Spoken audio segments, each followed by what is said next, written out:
নমস্কাৰ মই ডাক্তৰ দীপ্তিৰেখা শৰ্মা মই এগৰাকী আয়ুৰ্বেদিক তথা পৰিপুষ্টি বিশেষজ্ঞ আজি 13 মাৰ্চ আৰু আজি হৈছে বিশ্ব কিডনী দিৱস বা বৃক্ক দিৱস এটি সজাগতামূলক বা এৱেৰনেছ কেম্পেইন কৰাৰ বাবে গোটেই পৃথিৱীতে আসলতে বৃক্ক ৰোগৰ বা ৰোগীৰ সংখ্যা ইমানেই বৃদ্ধি পাইছে যে শিশুসকল প্ৰাপ্তবয়স্কসকল বা আদবয়সীয়াসকল সকলোৱে এই বহুতে কিডনী ৰোগত ভুগিব লগা হৈছে আসলতে ইয়াৰ প্ৰধান কাৰণটো হৈছে দিনশৈলী বা খাদ্যাভ্যাসসমূহৰ যি পৰিৱৰ্তন হৈছে সেই পৰিৱৰ্তনৰ কাৰণে বিভিন্ন ধৰণৰ বিভিন্ন সময়ৰ ৰোগ দেখা গৈছে আৰু যি সকল লোকৰ বহুত কম বয়সৰ পৰাই ধৰক উচ্চ ৰক্তচাপ জনিত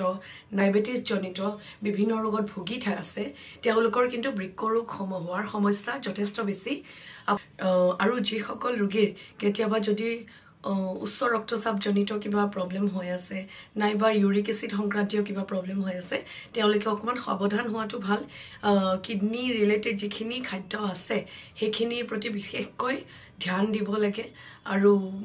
খুব সোনকালে যদি আৰ্লি ডিটেকশন আমি যদি কৰিব পাৰো যে বৃক্ক ৰোগ হৈ আছে বুলি বা বৃক্ক ৰোগৰ সমস্যা হ'ব পাৰে বুলি হেতু সময়ত আমি খুব সোনকালে প্ৰতিৰোধমূলক কিছুমান বহুতো ব্যৱস্থা আয়ুৰ্বেদিক ভাৱে ল'ব পাৰো আপোনালোকে